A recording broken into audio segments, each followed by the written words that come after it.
Wise Squirrels is brought to you by The Root Down, an ADHD-inspired presentation and process to know, respect, and connect yourself. Available now for conferences and savvy companies, The Root Down will bring your team together, teach them about neurodiversity, and a lot more.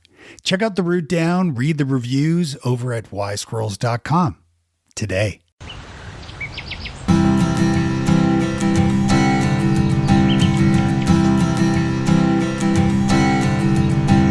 Welcome to Wise Squirrels, the podcast for late diagnosed adults with ADHD. I'm your host, Dave Delaney. Happy 2024. We made it. We made it into a new year, and I'm excited about where things are going with Wise Squirrels. One of the things about doing a podcast is you're putting yourself out there, you're creating content, and you're hoping it resonates with folks. And yes, behind the scenes, you can see the number of downloads of episodes, and one can assume and hope that people are actually listening to those downloads. But what really matters most to me is receiving feedback from you.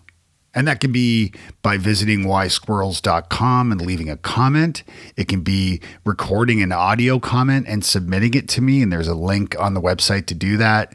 Or even just emailing me, hello@wisesquirrels.com. And leaving a public review is another wonderful way of letting me know that you're enjoying the show. But I really do want to hear from you. I would really love to know what you think of the show, and also any feedback. Are there guests you'd like to hear on the show? Are there questions you have that you'd like me to ask my guests? Anything that you would like to provide, good, bad, ugly, it doesn't matter. I would love to hear from you. So do that, please. Let me know how I'm doing. It's one of those things about podcasting where, if you don't hear feedback, then it starts to get a little old. You're kind of putting things out in the air and hoping something sticks with you, hoping something helps.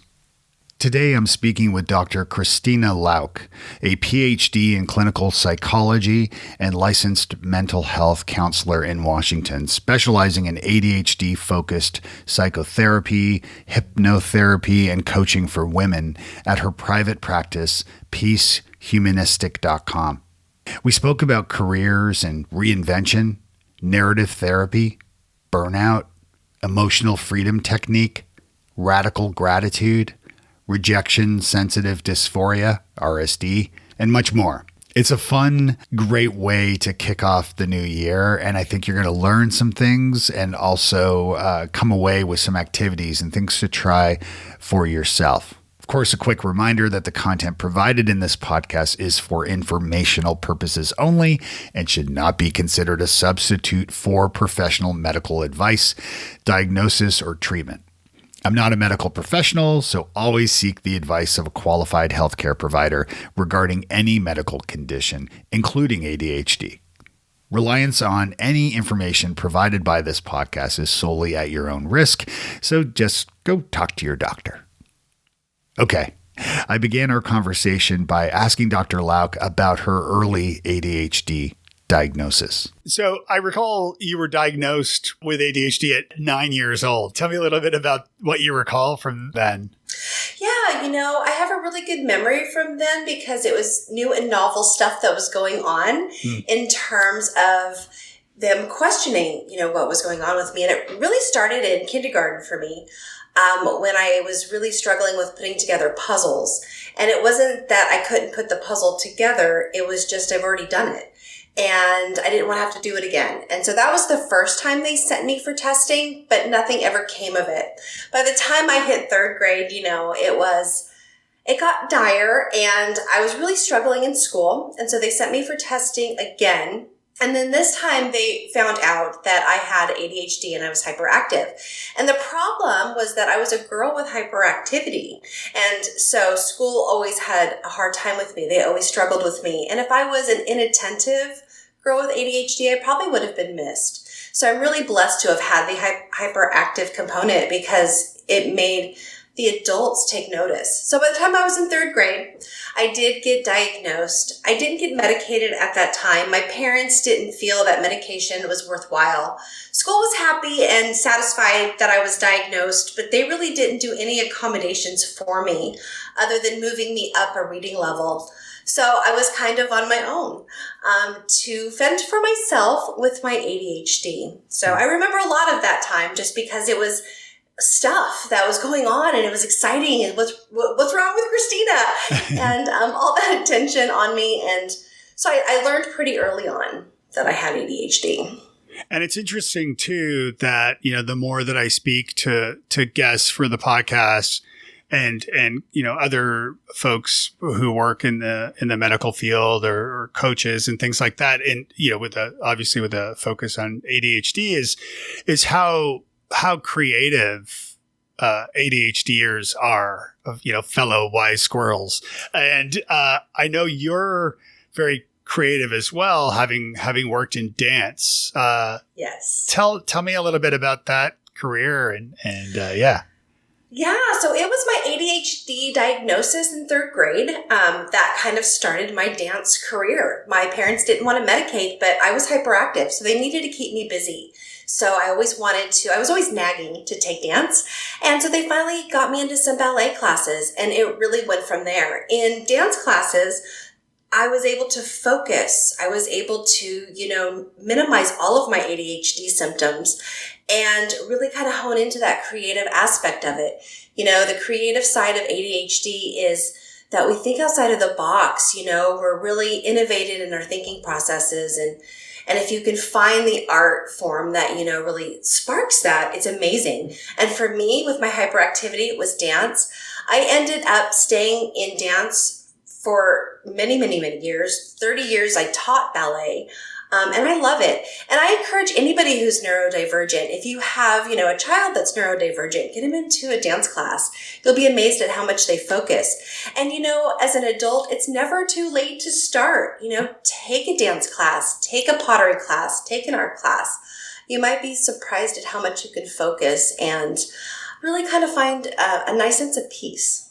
Do you find that, as folks get older and lives get busier with, parenting and business and all the things, that these more creative artistic endeavors kind of fall to the wayside? Do you find that in the people that you come across and converse I do. with? Yeah. Yeah. A lot of adults with ADHD, we get stuck in ruts, especially if you were diagnosed later.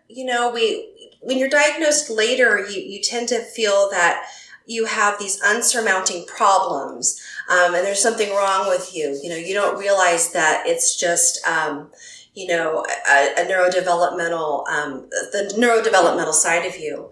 And if you can hone into something that is creative, you can get a sense of accomplishment back. You can kind of get out of that rut by working different parts of your brain.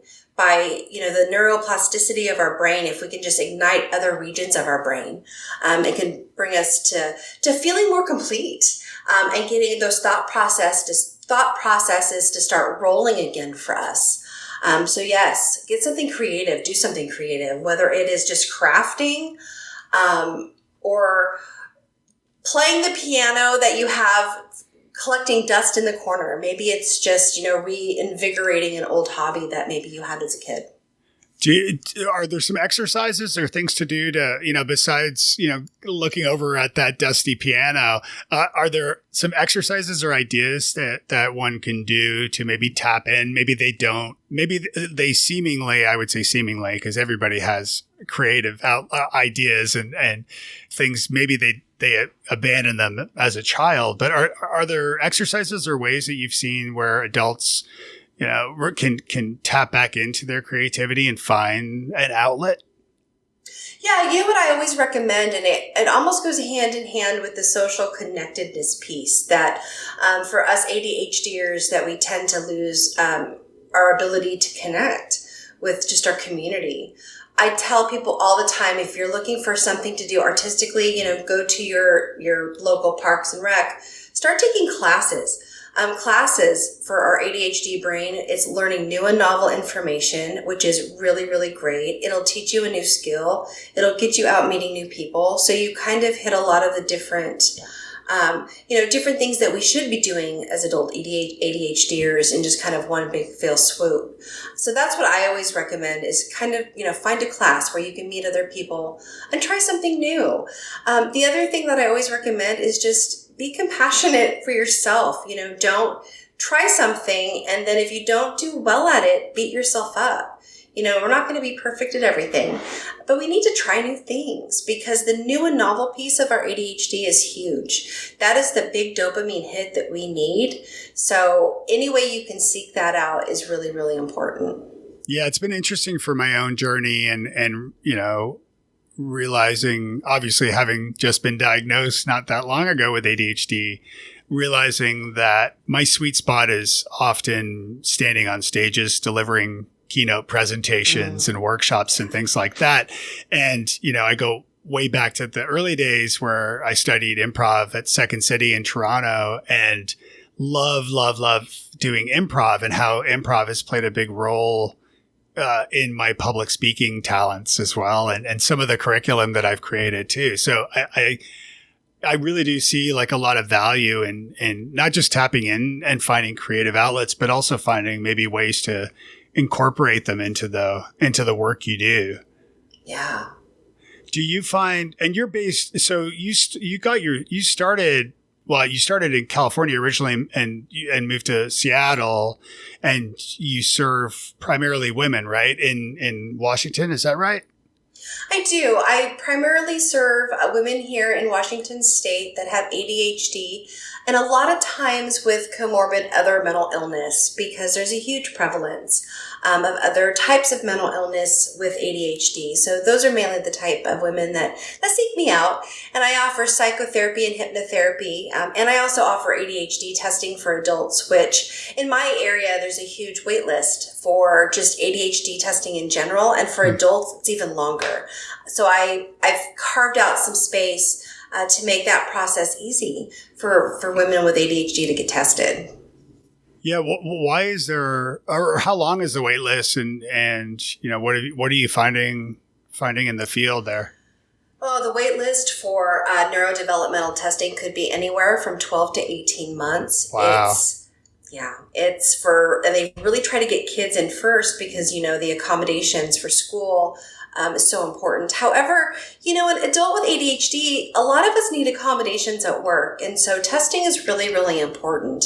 Sometimes just changing some structure at work can take you from feeling like you're constantly underwater to actually making you feel that you're getting your work done and finding some successes. So I encourage anybody who's thinking that they have ADHD to get tested and get tested from a source that is going to give you a report that gives you accommodation suggestions and not just one that is ready to prescribe you medication. I mean, that's great too, but you also need those accommodations because what if changing one thing at work can make or break, your career? So that kind of stuff is important. I want people with ADHD, adults with ADHD, to know that that's out there for them, that they can actually get those accommodations at work. What are some examples of those accommodations that you've seen?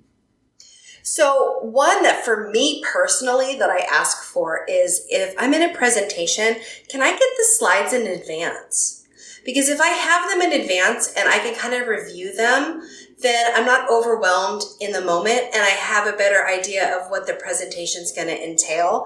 And then if I can have them in front of me, so I can then, check back with the slide that I have instead of having to constantly bounce from the screen to the person. For a lot of people with ADHD, that could be environmentally, the stimulus could be a little too much. So for me, that would be a big one. Some people need to have real strict deadlines. A lot of these companies, these tech companies like to have more of the loosey-goosey, no, for ADHD, we need to have a deadline. So we sometimes have to tell a supervisor, you need to give me 5:00 on Friday. Instead of, when it gets done, that doesn't work for us. We need to be, held accountable. So those are just two. really a big important ones. And another one that is a good one is for people that are hyperactive and sitting for long periods of time is challenging, asking for more breaks. If it's a meeting that's 4 hours long, well, can I stand? There's certain things we can ask for, and oftentimes employers want to give you these accommodations. Yeah, those are great suggestions for sure. Great examples. What about as far as like if you have been diagnosed with ADHD, how do you communicate that at work in order to make sure that those accommodations are even being considered? Yeah, it could be, you first really need to know the climate and the culture of your employer and the work environment. I tell people always first, ask around because some employers might hold it against you. It's still out there, and I don't want, to tell you that every employer is going to bow down to an accommodation. So ask around. Most employers are more than happy to help and accommodate you. So if you think that this is going to work for your employer, go into human resources with your note of accommodations, because they're going to want to see that you medically need these accommodations. So you'll have your testing report. You just give that to the employer, and they can look over those accommodations and then see which ones that they can actually do. They're not going to be able to do all of it, but they might be able to do one or two things. And it's from that list that comes from a clinician that really gives specifics and guidance to the human resource department. And then once you can get that on record, then if your main supervisor is struggling to accommodate that, you can always go back to human resources, and then they can advocate for you. Yeah, that's great. That's excellent. What about Peace Humanist? I know that's your business. Tell me about that. Yeah, Peace Humanistic Therapy. So it's at my private practice, and my goal for my private practice really was to meet women where they're at, where they're struggling, and to provide them with a space that they can learn skills that can bridge our divergent brains to the neurotypical world. We need to have some basic skills to get us there, but also a place to process emotions in a safe, compassionate environment, because we all are affected, most of us anyway, are affected by rejection sensitive dysphoria and big mood dysregulation. So it's a safe space to process through some of that trauma that we've experienced. And with ADHD, the one kind of piece that no one really talks about is the trauma piece. A lot of us, when we were growing up, people weren't kind to us because we had ADHD, especially if you were hyperactive. Even adults, the small little microaggressions build up over time, and by the time we get to adulthood have caused us some trauma, and so we need to process that too. So my practice is really just to create a space for women to come and to make peace with their ADHD, and also to learn the strengths of their ADHD so we can minimize the symptoms. But we also have some amazing strengths, so I teach them how to lean into those strengths so we can be successful and rise above. What took you from dance and teaching dance to therapy? Those were my two choices when I was a little kid. I used to play school with my dolls, and I used to teach psychology class, and then we would have dance class. And so when I was little, that was kind of that's what I thought I would do. Well, I just went right into dance because, it's a career of the youth, and that was, what I did. But psychology was always in the back of my mind. And then when I was 40, I decided, it's time. New and novel. Let's go back to school. And I went back to school and got my master's, my PhD, and just really leaned into it. And I want to tell people that are 40 thinking that I can't change my career, I'm too far in. You can. I did it. I am now 50 years old. I have a PhD. I have a private practice, and now I'm doing all the stuff I wanted to in psychology that I didn't do when I was younger. So I've had two beautiful careers. So if you think you can't do it and you have ADHD, guess what? You can. ADHD is that superpower that can really push us.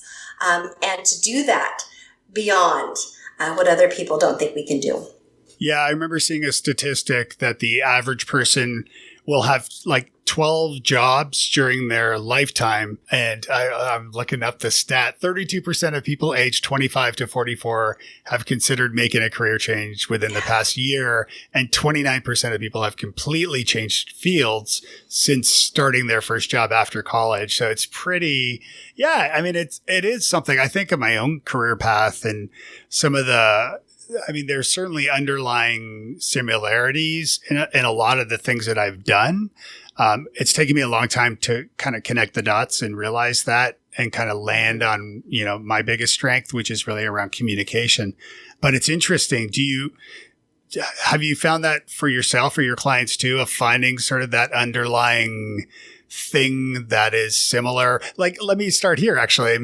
How is the study and the art of performing in dance, like what are the similarities in that compared to in therapy or in psychology? Yeah. For me, in my personal trek through them, the underlying thing is education. So in dance, I loved performing and I loved being on stage, but I got the biggest kicks out of teaching the kids how to do it and then watching them and sharing the knowledge. And in psychology, it's kind of been the same. I've really found myself doing a lot of trainings and just teaching people and educating people, because I think if, here you are, you're an adult with ADHD, the more you know, the more you can then plan to be successful. So for me, the underlying thing that connected them was mainly just the education piece. But if you looked at kind of the connection more of what we see, and there is kind of a piece of having that performance quality when you are working with clients, because you have to, when you're a performer, you have to be able to think on your feet. If you've ever forgotten a line, or the person that you're acting next to is forgetting a line, you have to be able to keep going. The show must go on. And it's the same in therapy. I've had clients that have brought me stuff that kind of floored me, and I have to be able to think on my feet so I can help them. But that's the beauty of ADHD. That's one of our strengths. We have this ability in crisis to be able to be the most focused and resilient person who can jump in and do what's needed and not even have to take that forethought. So what you're saying is every improviser probably has ADHD. It would be a strong bet that they could. Yeah. No, that's really interesting. And yeah, as I learn about the different aspects of ADHD, I certainly see, a lot of signs in myself. And I've been mindful, through this whole discovery of avoiding that natural tendency of reflecting on the past in a negative kind of, all the what ifs and things like that. How do you handle that when your clients might be dwelling a little too much on the past? A lot of it for my clients and for myself, and I'll speak for myself on this one, is those what ifs or any of the memories from the past are often heavily tied to rejection sensitive dysphoria. And a lot of the stuff that comes up is either real or fully fake perceived rejections of something that happened in our past.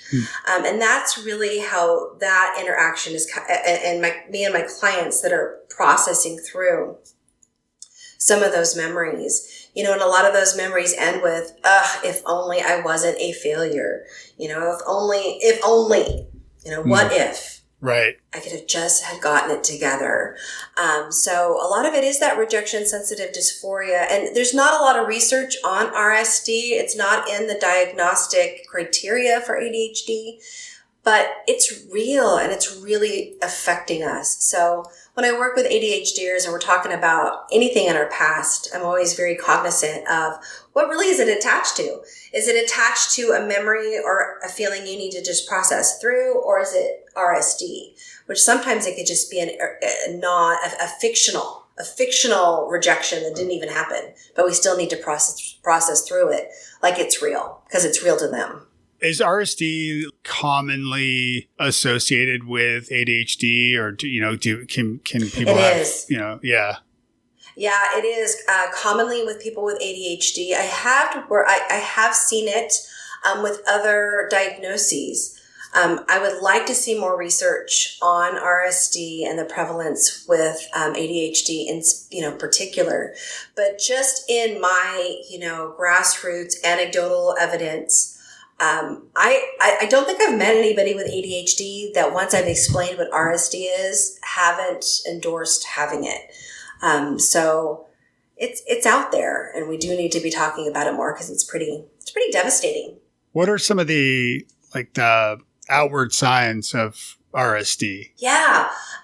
So here's an example would be like, say something happened to you when you were like in the 4th grade.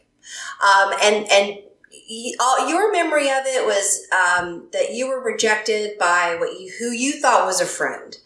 And all of a sudden now you're 55, 60 years old, and you wake up in the middle of the night and all you can think of is that incident. And for the next 3 days, you're going to think of that incident, think about how you're a failure, how you were rejected, and you're going to spiral down. And all of a sudden you're depressed, you're anxious, you're feeling all these negative feelings. You don't want to go out anywhere. You're a loser. Who wants to be around me? I'm going to close my curtain. So you see this almost depression kind of spiral down. And then after about 3 days, you kind of just snap out of it and you're like, okay, and you move on. And what's weird is that memory could be totally fake. Your perception could be fake, but yet the depression you feel is real. When I get clients that come in to see me, they often say I have depression and anxiety. We test for ADHD, and they have ADHD, and then over time we realize their anxiety and depression were just from their ADHD. They weren't separate diagnoses at all. They were just what would stem from these RSD bouts that they would experience periodically. Yeah, it's a lot to think about there. I mean, I think personally for me, I learned how, before I was diagnosed with ADHD, I learned how when you reflect too much on the past, it can lead to depression. And when you think too much of the future, it can lead to anxiety. Mm-hmm. Of course, everybody thinks about the past naturally, and you obviously plan for the future as well. But doing it too much, too often, it takes you away from focusing on the present. And really, that's where the magic is. Are there strategies or things that you recommend for people to help them focus more on the present and less on the past? Yes. So what I've been doing that has been working for me, and this is what I've been pushing for everybody to try, it's called radical gratitude. And when I have a memory that pops up, or one of my clients have a memory that pops up, find something to be grateful for. So let's talk again about whatever happened in 4th grade or whatever that was. Well, what good came from that? Are you more resilient now? Are you able to do something now you would have been able to do if you didn't have that happen to you? Like, find something that you are radically grateful happened. And I find that then those memories don't come up as much, because you've placed a positive spin on it. Now that memory is not one of rejection. Maybe it's a memory of how I learned to be resilient, how I learned to be able to stand there with grace and poise, whatever it is. That has really been working for me and the clients that I've been working with.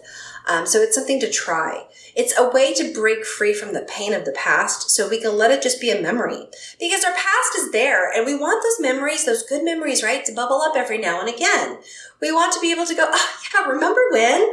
But we don't want to have to go, ugh, and then remember when. So we want it to be like, oh, yeah, remember when that happened and I became more resilient? And then we can move on and be in the moment. And then it could just be a teaching tool for you, as you go. So I found that that's been really, really helpful. Another way is just to simply reframe that situation. Narrative therapy looks at the story that you tell and then try to tell it from a different viewpoint, or try to pick different pieces of it. And if you can do that, you'll notice that the story is more complex and it's not as simple as just you're a failure. Yeah, I like that idea. I've written a little bit over the years about changing your perspective. And I'm learning the term reframing, as in a way, it's the same thing. It's just changing the way you're thinking of a certain situation. I know, like, because I do public speaking training as, I teach these skills as part of what I do.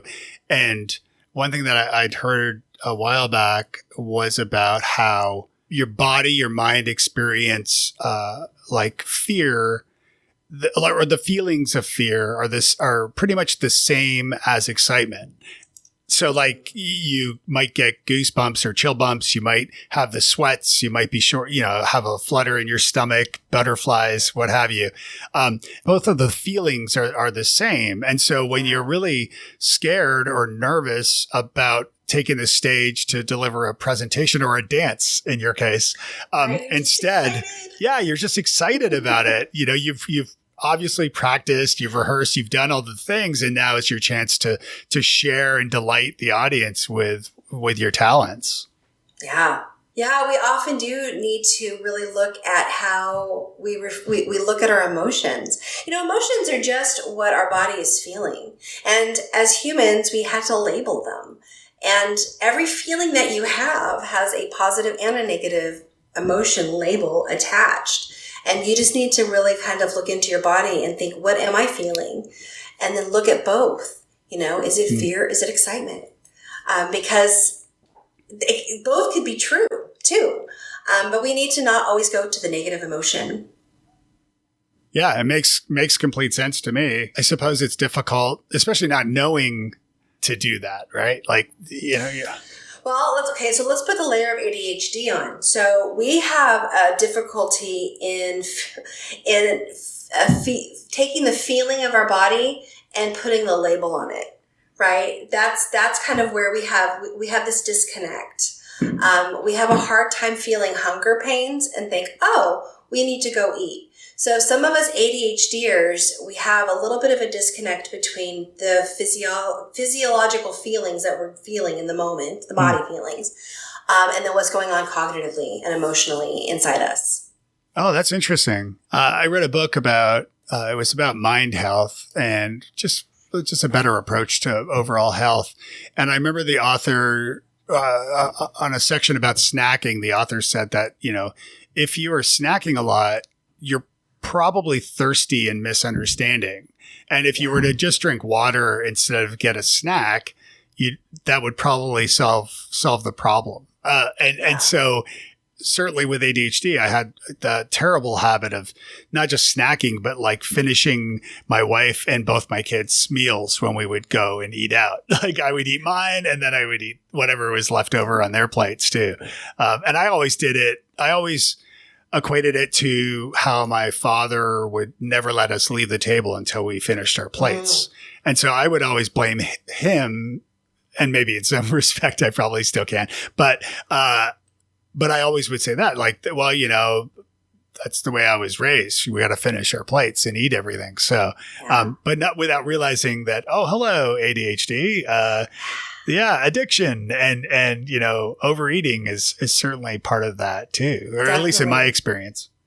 Well, and it could also be, this other thing that we were just talking about. The technical term for it is interoception. And it's that the sense that our internal state of our body, like being full, maybe it is a learned behavior, but maybe it is that you can't sense that you're full. That's the ADHD component, Yeah. Tell me about emotional freedom technique. What's that? Yeah. Okay. So emotional freedom technique, it is based on acupressure. So we're looking now at a science that goes back, 3,000 years. And it is the energy meridians of the body. And what's super interesting is for the last, many centuries, the meridian system, we didn't have any evidence. But evidence is coming forth in South Korea. Scientists have shown that, are finding evidence of this system. So it's really, really exciting that the science is finally catching up to what we've been doing for thousands of years. But emotional freedom technique uses tapping, and it taps on the pressure points, and it relieves these energy blockages. And the science behind it is so incredible. In people with significant and severe PTSD, we're seeing that people that can do EFT with survivors of, big disasters are going in and really bringing relief. It releases the stress hormones. So it lowers your cortisol. I think, and don't quote me on this, but I want to say by 21%. And so cortisol is that stress hormone. And if you can lower that, you can start feeling better right away. I use it for myself all the time. I use it for my clients too when they're really, really experiencing a lot of crisis, distress.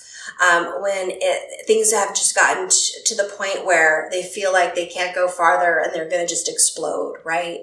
And so we just tap on these pressure points, and you can just tell over a course of maybe 15 minutes. If we start the session and you say, I am angry at a level 5, maybe 5 is the maximum. By the time we're done, you might say, I'm angry at a level 1, right? So it really shows that we can bring down the intensity of the emotion that you're feeling and calm you down. It's great. Yeah. And if you're interested in tapping, most people just call it tapping, definitely Google it. There's a lot of videos online. You can try it in the quietness and secretness of your house so no one knows you're doing it. But you'll find a huge relief. It's great. You have a YouTube channel. Do you have any videos on there? I do. Okay. Yes, I do actually. So if you go to my YouTube channel at Dr. Christina Lauk, I have one. I walk you through all the points, and we do a whole series of it. So check it out.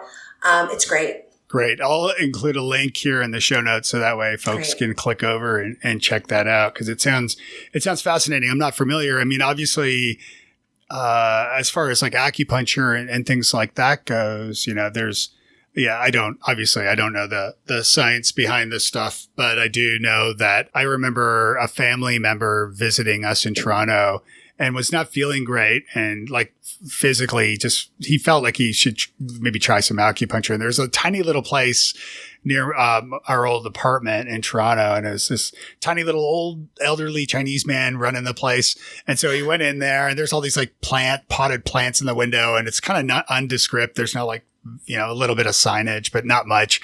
And he went in there, and the acupuncturist was kind of in a state of shock when he told him, you have to go see your heart doctors right away. And he did, and ended up having like a triple bypass surgery after that. So anecdotal, of course, but I do, as you said, this is like thousands of years of doing this stuff. So it's good to hear that science is kind of catching up to it to help. Yeah, and if you're interested in the more, getting actual, like what is the science behind it, I have a link on my website in the resource section that is a link to a handout that lists all the different science, the research behind it. And the handout is published by the Association of Comprehensive Energy Psychology, which is an organization I actually belong to. And they're great. And they produce all of they let us know all the different science studies behind all of this. So we have the documentation and proof. So if anybody is ever curious, we actually have the receipts, so to speak, to show that the research is backing it. So you can definitely find that on my website. So how has ADHD changed your sort of perspective and understanding of people, including yourself? Like how has it changed your perspective? I don't think it's changed my perspective. I think it is my perspective. And I think it's because because of my hyperactivity. I've always known that something is different with me. And people would tell me that even as a kid, the hyperactivity, what's wrong with this one? And so when I got my diagnosis, I wore it like a badge of honor. Here you guys all thought I was, this horribly spoiled child who couldn't control herself. What's wrong with her? Well, there's nothing wrong with me. I have ADHD. Yeah. It became this whole thing that, I wouldn't say it changed it. It is my perspective. Everything I do has been through the lens of my ADHD, and I never saw it as a detriment ever. I always saw it as something that I can do that you can't. And don't you wish you had ADHD too? I mean, isn't that sad? That's really how I looked at it when I was a kid. But it was like I wore it with pride. It wasn't really till I was an adult that I got that negative bias from people. You have ADHD. I never really heard that before because as a kid, I never really let you say that to me. As an adult, I became a little more, I guess, interested in what the other side had to say. Yeah. But I think that, if you have ADHD, it should be the lens you look through life with, because, everything we do is based on our ADHD. We are different. And it's not a bad thing. I think it's a good thing. With the switch from ADD to ADHD, and I know there's been some confusion on that with that additional H for hyperactivity, and also even defining hyperactivity, because the naughty, and certainly traditionally with this, my understanding is that it's always been associated with naughty boys who can't sit still, right. and so the hyperactivity, but even in girls, you would imagine you could imagine the hyperactivity being shown or being displayed in certain ways. But I think as adults, my understanding at least, and certainly in myself, we've kind of found ways unknowingly of masking maybe some of that hyperactivity. What are some examples of that you've seen, and maybe what are your thoughts on the big H word? Yeah. Well, it's really, as we get to know more about this diagnosis, is really the change in the terms. And it's gone through so many different term changes over the years. And the inclusion of the losing the ADD term and making it just universally ADHD, I think was really, really great. Because the hyperactivity component is in all of us. Even if you're not, I was physically hyperactive as a child. I was jumping out of trees. But, everybody with ADHD is hyperactive somewhere. It might be when you are hyper-focused, you can't shut up. You were talking a mile a minute. And where's that coming from? Well, I'm really excited about this topic and I really can't stop talking and blah, blah, blah, right? So that's one way that it can come across as, but that's hyperactivity. Another one is just being restless. I can't sit still. My legs are constantly bouncing. I'm constantly shifting in my seat. It might be the real quiet child sitting on the couch, that the quiet, inattentive ADHD, and yet they're bouncing kind of a little bit, right? It's this restlessness. And then another way it can come is in racing thoughts. We might not have one thought. We have 100 thoughts that are coming in with 5 different topics, and they just won't shut up. And you're like, I just want to get my brain to be quiet. Well, you can sit there incredibly still and have your mind racing. Well, that's hyperactivity. So it's really hard. When we think of hyperactivity, don't think of just physically jumping up and down. And we always think of those little boys, right, that couldn't sit still. Yeah. But it's more than that, right? It could be the little girl in the back of the classroom that can't focus because her mind just can't stop racing. Yeah, I chew my lips. Stimming, or is it stimming? I've learned this word recently, and I have chronically done it, like chew the inside of my mouth or my lips, and I can't stop. I've tried everything to stop doing it, and just, can't seem to stop, but have realized that is very much part of this, or at least for me. Yeah. Yeah. Those self-soothes oftentimes come from some hyperactivity that we had. So that probably started as kind of a hyperactive trait that actually then over time made you feel, calmed you. And so you went right to it. All of us, stimming is a big thing. And for a long time, we thought stimming was only something that people with autism did, but anybody neurodivergent, we all do things that give us comfort. And so stimming is big. All of us do some sort of stimming. What are some other examples? I chew my knuckles. That's what I do. Isn't that strange? My husband hates it. He's like, stop doing that. I'm like, I can't. That calms me down. Yeah. Some people bounce, like when they're sitting, they kind of gently bounce the back of the chair. That they'll do, twirl their hair. A lot of people twirl their hair in the back. Some might pinch themselves or put their finger nails into their palms. They're very individualized. It's whatever distracts you and brings you back into your body. And because remember with ADHD, sometimes we can be a million miles away in a whole different reality in our head, and we need something to bring us back. And so it does. It's something that's physical that brings us back into our body. So it's very individualized for a lot of people. And a lot of people don't even know what they're stimming. They just say, well, I just do this thing. Well, it's stimming. Yeah, I mean, I only just figured out what it was, and actually that there was a name for it beyond chewing my lips. So, interesting.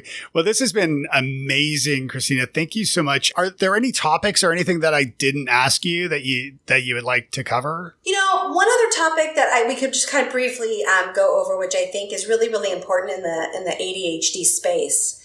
Is that of burnout. And that's one of the other things I specialize in is burnout in people that are in the helping professions, and especially with people with ADHD, burnout, we're very susceptible to burnout because we tend to get super excited about things that are, interesting to us. We put so much energy into it. We might hyper-focus, which sometimes can be really damaging if you're hyper-focusing all of your energy into something, and then we come crashing down and we have burnout and compassion fatigue. And so it's really important for us to, recognize those signs of burnout and get help that we need, especially if we have ADHD. Are there tips around that? Like actually getting the help or recognizing that burnout is happening? Yeah, if you're noticing that you are missing deadlines, that you are cynical, pessimistic, you're just having a really hard time, getting into the groove at work.